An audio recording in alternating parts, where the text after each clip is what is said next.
হয়, মই বৰ্তমান উপস্থিত আছো ডিমৌৰ কাষৰীয়া দিখাৰী চাহ বাগিচা চিকিৎসালয়ত।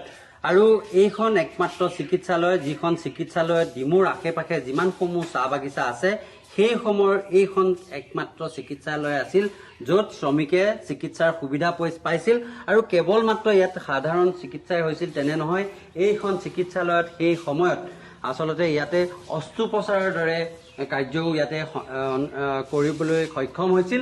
আৰু মই দেখুৱাবলৈ অনুৰোধ জনাইছোঁ কেমেৰা সহযোগীক, এইটো সেইটো বিল্ডিং যিটো বিল্ডিঙত আচলতে সেই সময়ত অস্ত্ৰোপচাৰ কৰা হৈছিল। আৰু কাষত যিসমূহ ইয়াতে দেখুৱাম বেডিং শাৰী শাৰী বেডিং আছে, যিসমূহ ইংৰাজৰ দিনতেই প্ৰতিষ্ঠা হোৱা এই চিকিৎসালয়খনত সকলো ধৰণৰ চিকিৎসা ইয়াতে সম্ভৱ হৈছিল। কিন্তু আজিৰ দিনত এই চাহ বাগিচাখনৰ চিকিৎসালয়খনৰ অৱস্থা অতি তথৈবচ। আৰু এই চিকিৎসালয়খনৰ আজিৰ দুৰৱস্থাৰ একমাত্ৰ কাৰণ হৈছে সেই সময়ত যি দিখাৰী চাহ বাগিচা আছিল, আজি সেই চাহ বাগিচাখন ভাগ ভাগ হৈ কেইবাজনো ককাই ভাইৰ মাজত আচলতে ভাগ ভাগ হৈছে।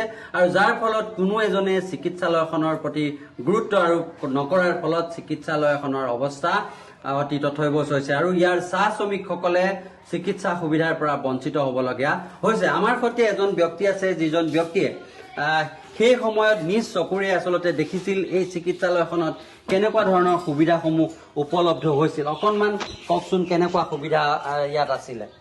আমাৰ ইয়াত মই মানে ডেকা কালতে মানে 12 বছৰলৈকে মই দেখিছোঁ ইয়াত একদম মানে ফুলনি চুলনি ইমান ধুনীয়া হস্পিটেল, অপাৰেশ্যন হৈ হোম থিয়েটাৰ আছিলে, চব আছিলে ইয়াত, মানে গোটেই বেডিং চেডিং আছিলে ঢেৰ, মানে সেইটো ষ্টাফ কোৱাৰ্টাৰ হয়, সেইটো ষ্টাফ কোৱাৰ্টাৰ ষ্টাফ মানুহে থাকে। এইটো আমাৰ যিমান মানে এই ডিচেণ্টেৰী হ'লে থাকে সেইফালে আছে ডিচেণ্টেৰী, সেইফালে পুৱাতি কোৱাৰ্টাৰ। আৰু অপাৰেশ্যন কৰে। থাওৰা বাগানো আমাৰো আছিলে আগত, থাওৰা বাগানৰ মানুহ আহিছিলে ইয়াত, থাওৰা বাগানৰ মানুহ ইয়াত আহিছিলে, নাহনি মানুহ ইয়াত আহিছিলে। আৰু এই বিছনাত শুই পিনে ইয়াত ভাত খোৱা ব্যৱস্থাও আছিলে, ভাত দিছিলে, সেইটো ৰান্ধনি ঘৰ হৈ তাৰ পৰা ভাত চাত বনাই দিছিলে। সেইবিলাক চাউল পাতিটো আজিকালি নাইকিয়া, মালিকে মানে আজিকালি নিদিয়ে সেইবিলাক চাউল পাতি। তাৰ কাৰণে আমি ভাবোঁ যে পুনৰাই আগৰ নিচিনা আমাক মানে হস্পিটেলখন, চিকিৎসালয়, বিদ্যালয় আমাক লাগে ল'ৰা ছোৱালীৰ কাৰণে আমাৰ। হয়, আৰু এটা কথা জানিব বিচাৰি, এতিয়া এই চিকিৎসালয়খনত চিকিৎসক আছেনে নাই, আৰু কোন চিকিৎসক আহে, কিমান সময় থাকে? আমাৰ ইয়াত আছে তোমাৰ টেম্পৰাৰী বাইদেউ এজনী, ৰিটায়াৰ হোৱা বাইদেউ এজনী আছে, তায়ে মানে মেনেজমেণ্ট কৰে। আৰু আমাৰ মানে ঘৰৰ ছোৱালী এগৰাকী ডক্টৰটো মানে আধা ঘণ্টা আহে, গোস্বামী, আধা ঘণ্টাৰ কাৰণে আহে, আধা ঘণ্টা চাই কিবা কিবি কাগজটো লিখি যায় আৰু গুচি যায়। হয়, আৰু এনেধৰণেই চলিছে এটা সময়ত অস্ত্ৰোপচাৰ কৰা এখন চিকিৎসালয়ৰ আজি মৃত্যুঘণ্টা। মই এই সময়ত অসম চাহ জনজাতি ছাত্ৰ সন্থাৰ বিষয়ববীয়া আমাৰ সৈতে আছে। তেওঁলোকে চিকিৎসালয়খন পুনৰ্জীৱিত কৰাৰ ক্ষেত্ৰত কেনেকুৱা ধৰণৰ ব্যৱস্থা গ্ৰহণ কৰিছে সেই বিষয়ে জানিব বিচাৰিম। হয়, আজি আমি 10 বছৰৰ পৰা এই হস্পিটেলখন জৰাজীৰ্ণ অৱস্থাত আমি পাইছোঁ।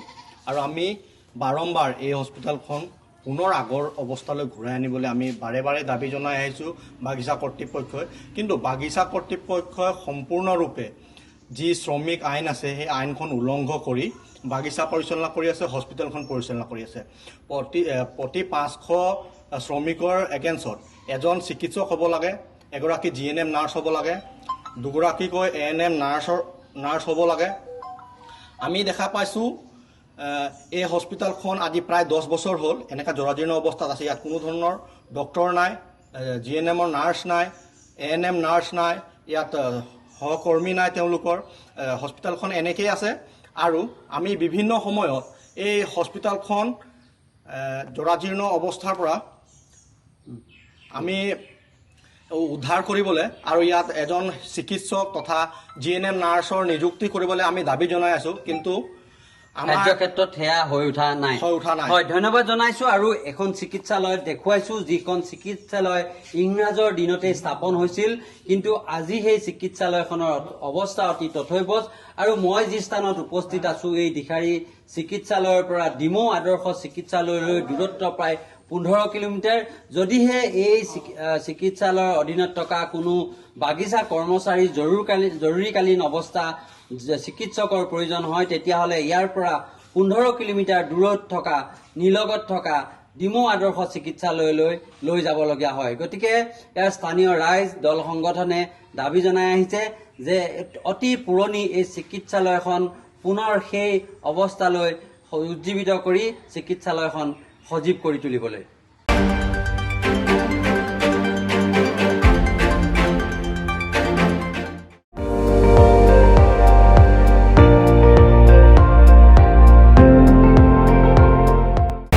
আপুনি চাই আছে ND24, সৰ্বশ্ৰেষ্ঠ নহয় সৰ্বোত্তমৰ দৌৰত।